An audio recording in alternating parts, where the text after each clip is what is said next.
안녕하세요 여러분. 제가 성경통독 첫 번째 날 영상에서 창세기 3장을 따로 떼어서 설명을 해드리겠다고 말씀드렸었죠? 네, 바로 그 영상입니다. 창세기 3장을 알면요, 성경 전체를 볼 수 있는 눈이 생겨요. 제가 짧은 말씀 사역 기간 중에 가장 많이 인용하고 또 가장 많이 설교한 부분일 거예요. 한번 같이 볼게요. 창세기 3장 1절에 보면 뱀이 나옵니다. 여기서 이 뱀은요, 하나님이 만드신 가장 지혜로운 동물이었어요. 근데 사탄이 이것을 이용을 해요. 이 뱀을 사탄이라고 할 수 있을까요? 이것도 성경에서 확인을 해봐야겠죠? 요한계시록 12장 9절, 그 다음에 20장 2절에서는요, 이 사탄을요, 옛 뱀, 큰 용 이렇게 부르고 있어요. 그러니까 성경에서 이 얘기를 지지하는 거예요. 아담과 하와에게 거짓말을 해서 하나님 앞에서 죄를 짓고 떠나게 했던 바로 그 뱀이 사탄이었다라는 것을 말이에요. 하와에게 사탄이 뱀의 모습으로 찾아갔을 때 굉장히 납득이 됐을 거예요. 왜냐하면 하와도 뱀이 하나님이 만드신 동물 중에 굉장히 지혜로운 동물이라는 사실을 알고 있었을 테니까 말이에요. 사탄은요, 멍청하지 않아요. 이해가 되고 또 납득이 될 만한 방법으로 우리에게 다가와서 하나님에 대한 거짓말을 하죠. 고린도후서 11장 14절에서는 이렇게 이야기합니다. 광명한 천사로 가장할 수 있는 존재가 바로 사탄이라고 말이에요. 사탄이 하와에게 하는 질문을 한번 볼게요. 하나님이 진짜로 동산 모든 나무 열매 먹지 말라고 말씀하셨어? 이렇게 물어봐요. 하나님의 말씀에 대한 질문이에요. 자, 그러니까 여기서 분명히 알아야 되는 건 뭐냐면 하나님의 말씀을 정확하게 모르면 사탄에게 당한다. 사탄은 지금 선악과로 이 자기의 이야기를 몰아가기 위해서 중심부로 바로 돌직구를 날리는 게 아니라 사이드에서 야금야금 지금 먹어가고 있는 거예요. 그게 사탄의 전술이죠. 하와가 뱀에게 이야기를 합니다. 동산 나무의 열매를 먹을 수 있지. 근데 동산 중앙에 있는 나무는 먹지도 말고 만지지도 말라고 하셨어. 이렇게 이야기를 해요. 근데 하나님의 이야기를 보면요, 만지지 말라는 얘기는 안 하셨거든요. 자, 거기에 대해서 뱀이 이렇게 이야기합니다. 야, 그거 먹어도 너네 절대 안 죽어. 이렇게 이야기해요. 이게 거짓말이죠. 하나님은 분명히 말씀하셨어요. 너희가 선악을 알게 하는 그 나무를 먹으면 정령 죽게 된다. 진짜 죽게 된다 말씀하셨거든요. 근데 뱀은 계속해서 이렇게 이야기합니다. 너네가 그거 먹으면 눈이 밝아져서 하나님처럼 되고, 하나님처럼 되면 너네가 선악을 알게 될 줄 알고 하나님이 그거 먹지 못하게 하신 거야. 이렇게 이야기를 하죠. 여기서 한 가지 짚고 넘어가고 싶은 게 있어요. 사탄이 하는 게 뭐냐? 사탄의 전략이 뭐냐 이거예요. 사탄은 하나님이 어떤 분이신지에 대한 왜곡, 그 다음에 하나님의 말씀에 대한 거짓말로 하나님을 오해하게 만들어요. 이걸 통해서 인간이 하나님에 대해서 오해하고 하나님을 대항하고 하나님을 불신하게 만드는 거죠. 바로 하나님과 우리 사이의 관계를 파괴시켜버리고 그 신뢰를 파괴시켜버리는 거예요. 하나님이 선악과를 먹으면 너네가 진짜 죽는다고 하신 거는요, 아담과 하와가 하나님처럼 될까봐 무서워서 혹은 그게 걱정돼서 그러신 게 아니잖아요. 창세기 1장에서 하나님의 이 창조를 보면요, 모든 것을 하나님이 선하고 아름답고 보기에 좋게 만드셨어요. 그러니까 하나님은 선한 분이시기 때문에 인간이 선과 악을 판단할 필요도 사실은 없었던 거죠. 그냥 하나님을 신뢰하고 하나님을 사랑하고 경외하고 하나님의 금지 명령이었던 선악과를 안 먹으면 되는 거였어요.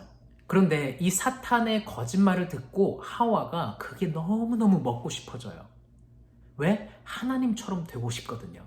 바로 이게 죄의 본질이에요. 죄의 본질은 뭐냐면요, 술 마시고 담배 피고 이런 것들이 우리의 삶에서 참 많은 문제를 일으키고 또 그게 죄가 될 수 있지만, 성경에서 말하는 죄의 본질은 뭐냐면요, 하나님처럼 되고 싶은 마음이에요. 하나님께서 아담과 하와, 우리 인간을 이 땅의 대리 통치자로 세워주셨는데 대리 통치자 말고 통치자가 되고 싶은 거예요. 피조물 말고 창조주처럼 내 마음대로 내 뜻대로 내가 힘을 한번 휘둘러 보고 싶은 거죠. 나를 하나님처럼 하나님만큼 높이고 싶은 그 교만이요, 내가 왜 하나님 말씀을 들어야 됩니까? 라고 하는 불순종으로 이어지게 되는 거죠. 교만, 그러니까 하나님 중심성이 아닌 나 중심성을 가지고 살아가고 있는 그 상태를 죄의 본질이라고 이야기하는 거예요. 성경을 읽어보시면서요, 한번 주어에 집중해보세요. 교만한 사람들의 이야기가 나올 때는 나 계속 주어가 나거든요. 근데 겸손한 사람들, 하나님을 예배하는 사람들의 주어를 보면 하나님이 계속 이렇게 나와요. 또 한 가지 죄에 대해서 우리가 기억해야 되는 것이 있는데, 그게 뭐냐면 사탄은 우리에게 왜곡과 거짓말로 하나님에 대한 오해와 불신을 갖게 만들 수는 있지만 유혹을 받는 건 우리라는 거예요. 우리가 가진 욕심 때문에 우리가 유혹이 되는 거죠. 야고보서 1장 15절에서 이렇게 말합니다. 욕심이 잉태한 즉 죄를 낳고 죄가 장성한 즉 사망을 낳느니라. 욕심 자체가 잘못된 건 아니에요. 인간은 누구에게나 욕심이 있습니다. 근데 무엇에 욕심을 내느냐는 굉장히 중요한 문제가 되는 거죠. 하나님을 욕심내느냐, 내가 영원한 것에 욕심을 내느냐, 아니면 나에게 욕심을 내고 이 땅의 것에 욕심을 내느냐, 이제 그 차이는 있는 거죠. 아담과 하와가 이 선악과를 먹은 후에 하는 행동을 보면 이 죄의 결과가 어떤 건지 알 수 있는데, 인간은 모두가 똑같아요. 수치심을 갖게 되고 하나님을 피해서 숨습니다. 그리고 자신들의 수치와 이 죄를 가리기 위해서, 죄책감을 가리기 위해서 자신들만의 방법을 쓰죠. 마치 아담과 하와가 무화과 나뭇잎을 엮어서 자신들의 부끄러움을 가렸던 것처럼 말이에요. 영화에서도 굉장히 많이 등장하는 소재잖아요. 한 가지를 잘못했는데 그 조그만 걸 덮기 위해서 더 큰 범죄를 저지르고 더 큰 거짓말을 하는 거. 이게 범죄 영화의 스토리잖아요. 마치 그런 것처럼 우리도 죄를 저질렀을 때 하나님께 나아가는 것이 아니라 하나님께 숨고 죄와 수치를 가리기 위해서 또 다른 죄를 짓고 거짓말을 하는 것을 경험하게 돼요. 요즘 시대는요, 죄를 짓는 걸 굉장히 멋있어 보이게 포장하는 시대예요. 하지만 우리의 마음 한켠에는 그 죄로 인한 죄책과 수치가 여전히 있죠. 전에는 하나님과 동산에서 거닐면서 사랑하면서 지냈지만 이제는 하나님 앞에서 부끄러워지고 하나님이 무서워지는 거예요. 이때 하나님께서 아담을 부르십니다. 아담아, 네가 어디 있느냐 물어보세요. 지금 에덴 동산이 너무 커가지고 하나님이 못 찾으시는 이 지금 숨바꼭질 상황이 아니에요. 하나님이 이 우주를 만드셨는데 에덴 동산에 있는 아담을 못 찾으셨겠습니까? 의도가 있었던 질문이었겠죠? 이에 대해서 아담이 대답을 합니다. 하나님, 제가 벗어서 두려워 숨었습니다 라고 대답을 해요. 거기에 하나님의 질문은 이겁니다. 누가 너에게 벗은 것을 알려줬니? 그리고 먹지 말라고 한 열매를 먹었니? 이 질문 두 가지예요. 그럼 이제 아담의 정상적인 대답은 뭐냐면, 네, 하나님 명령을 어기고 먹지 말라고 하신 그 열매를 제가 먹었습니다. 그 열매를 먹자 제가 벗은 것을 알게 됐습니다 라고 하는 게 정상적인 대답이죠. 그런데 아담의 대답을 한번 보세요. 하나님이 주셔서 나와 함께 있게 하신 여자, 그가 그 나무 열매를 내게 주므로 내가 먹었습니다. 하나님께서 하신 질문에 대답을 하지 않아요. 그리고 자기 방어와 핑계를 하기에 바쁘죠. 이때 아담이 하와에게만 책임을 전가한 게 아니에요. 뭐라고 했죠? 하나님이 주셔서 나와 함께 있게 하신 그 사람. 그러니까 지금 이 손가락질 어디까지 가냐? 하나님한테까지 가는 거예요. 선악과를 먹게 됐더니 선악을 분별하는 그 기준이 내가 돼버리는 거예요. 그러니까 나에게 안 좋은 일을 한 건 당신 잘못. 이렇게 되는 거죠. 근데 그 대상이 누구까지 가냐? 바로 하나님에게까지 가는 거예요. 우리가 죄를 지었을 때 항상 나오는 반응 중에 하나가 뭐냐면, 하나님, 제가 그때 죄를 지을 때 왜 안 막으셨어요? 이거예요. 분명한 건 하나님이 분명히 중간중간에 막으셨어요. 그럼에도 불구하고 우리는 우리의 욕심에 이끌려서 우리가 죄를 선택한 거거든요. 하나님께서 그거에 대해서 책망을 하실 때 상황을 탓하거나 하나님을 탓하는 거죠. 하나님, 저 어쩔 수 없었어요? 아니면 하나님이 그 상황을 왜 그냥 내버려 두셨습니까? 하나님 그때 뭐 하셨습니까? 이렇게 이야기를 하는 거예요. 이게 바로 아까 말씀드렸던 교만, 자기 중심성이에요. 죄를 짓고 난 후에 반응이 뭐냐? 하나님 잘못, 그 다음에 너도 잘못. 그러니까 뭐냐면 관계가 다 깨져버리는 거죠. 죄는요, 하나님이 아닌 자신을 높이는 것이기 때문에 하나님과의 관계가 깨질 뿐만 아니라 사람과의 관계도 파괴되는 것을 볼 수 있어요. 반대로 하나님과의 관계가 정말 평안하잖아요. 그러면 내 주변에 있는 사람들과의 관계도 평안한 것을 우리가 경험하게 되죠. 자, 다시 말씀으로 넘어와서요. 하나님이 분명히 선악과를 먹으면 정말 죽게 된다 이렇게 말씀을 하셨어요. 근데 이 선악과를 먹고 나서 물리적으로 당장에 죽지 않았어요. 그럼 죽는다고 하셨던 하나님의 그 죽음에 대한 이야기가 거짓말이었나? 그렇지 않습니다. 하나님과의 관계가 완전히 깨졌고 하나님으로부터 완전히 분리가 되어버렸어요. 인간에게 있어서 죽음은 뭐냐면요, 하나님과의 분리예요. 이게 죽음의 본질이고요. 이게 바로 지옥이에요. 하나님과 멀어지고 깨진 관계, 우리의 힘으로 해결할 수 없는 그 영원한 하나님과의 분리 문제, 이게 바로 지옥이잖아요. 근데 문제는 뭐냐면 우리가 이거를 우리 힘으로 다시 회복하거나 해결할 수가 없다는 게 문제가 되는 거예요. 우리가 이 하나님과의 관계로 회복하지 못하면, 즉 우리가 지은 죄를 해결하지 못하면 이 땅에 살면서도 마귀의 자녀로 저주 가운데 살게 되고요. 죽어서도 영원히 하나님과 있는 게 아니라 하나님과 영원히 분리되어서 사탄과 함께 심판의 자리에 서게 되는 거죠. 다시 말씀으로 넘어와서 아담에게 이 대답을 들으셨어요. 이때 하나님께서 아담에게 뭐 더 이상의 훈계나 화를 내시거나 그렇게 하지 않으시고요. 하와에게 찾아가십니다. 그리고 하와에게 또 자초지종을 물어보세요. 이때 하와의 대답은 뭐냐? 하나님, 뱀이 저를 꿰어서 그랬습니다. 이라고 이야기를 하죠. 뭐 저희 잘못입니다. 하나님 저 좀 용서해 주세요. 잘못했습니다. 이런 얘기 절대 안 한다. 그죠? 자신이 죄를 지었을 때도 한번 생각해 보세요. 나는 어떻게 반응을 하는가? 하나님, 제가 하나님을 신뢰하지 못했어요. 하나님의 말씀을 듣지 않았어요. 제가 하나님처럼 되고 싶었어요. 용서해 주세요. 라고 곧장 하나님께 엎드리시고 회개하십니까? 아니면 합리화할 방법과 핑계를 찾고 하나님께 책임을 전가합니까? 하나님께서는 하와에게도 다른 말 안 하시고요. 바로 뱀에게로 가십니다. 그리고 나서 저주를 하세요. 그 저주를 하시는 15절 내용이 굉장히 중요합니다. 거기 보면 뱀의 후손과 여자의 후손에 대한 이야기를 하나님이 하셔요. 여자의 후손이 뱀의 머리를 상하게 할 것이고 뱀은 그의 발꿈치를 물 것이다 라고 하십니다. 여기서 여자의 후손에 쓰인 히브리어 문법은요, 남성 단수예요. 그러니까 하나님이 남자 한 명을 보낼 것인데 그 남자가 이 뱀의 머리를 상하게 한다. 즉 완전히 박살을 낼 것이다. 완전히 끝장낼 것이다 라는 약속이에요. 근데 이 뱀이 그냥 당하지만은 않네요. 발꿈치를 물어서 공격을 가한다 라는 이야기를 하나님이 하십니다. 나중에 선지서를 통해서 이 여자의 후손에 대한 예언, 구원자에 대한 예언이 어떻게 또 구체화되는지를 보게 될 거예요.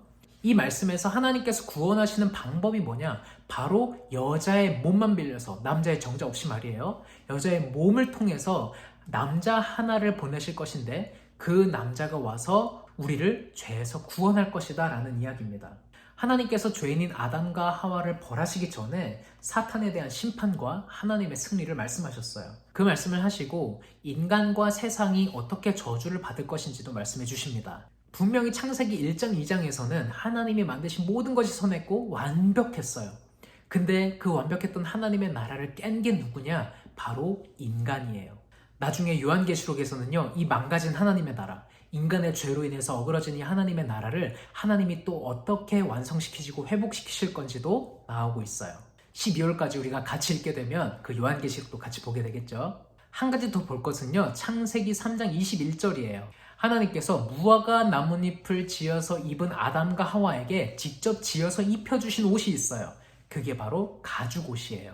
죄로 인한 수치, 그리고 죄책감, 그 죄에 대한 책임, 형벌을 인간이 받아야 돼요. 그런데 하나님께서 이 인간을 대하시는 방법은 뭐냐면 그 인간의 잘못, 형벌에 대한 책임을 죄가 없는 동물을 가지고 오셔서, 이 동물도 하나님 거죠. 하나님의 소유인 동물을 데리고 오셔서 그 인간의 죄와 허물을 덮어줄 수 있는 옷을 만들어서 인간에게 입혀주시고 덮어주시는 거예요. 이게 바로 하나님이 보내시는 구원자인 여자의 후손이 우리를 구원하는 방법이에요. 마블에 나오는 슈퍼 히어로들처럼 멋있게 막 레저도 쏘고 팡팡팡팡 하면서 이렇게 구원하실 수도 있겠죠? 하나님 말씀으로 이 세상을 다 그냥 끝내버리실 수도 있을 거예요. 그런데 하나님의 방법은 죄가 없는 남자 한 명이 이 세상에 와서 인간의 모든 죄를 다 덮어쓰고 우리를 위해서 대신 죽는 방법을 택하시는 겁니다.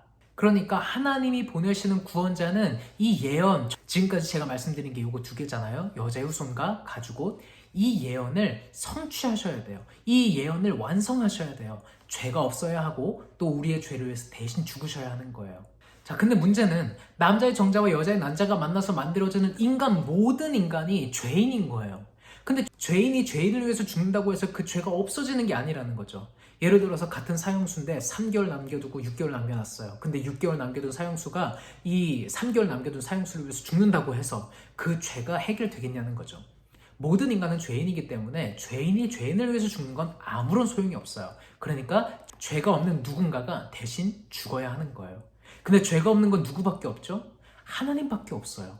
근데 하나님은 영이시기 때문에 하나님이 죽으실 수가 없는 거예요. 피를 흘리고 대신 죽으실 수가 없는 거죠. 그래서 하나님께서 내신 지혜와 방법이 뭐냐면 바로 하나님이시지만 인간의 몸을 입고 이 땅에 오셔서 우리를 위해서 대신 죄에 대한 대가를 직접 담당하시고 대신 우리를 위해서 죽으시는 거예요. 자, 이제 이 정도 말씀드렸으면 창세기 3장에서 구원자로 예언되고 있는 이 여자의 후손, 또 가죽옷으로 예표되는 이 사람이 누구신지, 또 하나님이 보내신 유일한 구원자가 누구인지, 그래서 그분만 믿어야 되는구나를 이제 조금씩 알게 되셨을 거라고 믿어요. 앞으로 계속해서 우리가 성경을 읽어가면서 하나님께서 우리를 이렇게 구원하시는 방법들, 구원자에 대한 예언들을 우리가 계속해서 살펴보게 될 겁니다. 이 예언들을 모두 성취하고 오시는 분이 바로 하나님이 보내시는 구원자, 유일한 구원자라는 것을 우리가 알게 되는 거예요. 창세기 3장의 내용을 간략하게 요약해 볼게요. 사탄이 하나님과 또 하나님이 하신 일에 대해서 왜곡과 거짓말을 인간에게 들려줬어요. 인간에게는 하나님처럼 되고 싶은 그 욕심이 있었는데 그 욕심 때문에 하나님의 말씀이 아닌 사탄의 거짓말을 듣고 하나님을 대적합니다.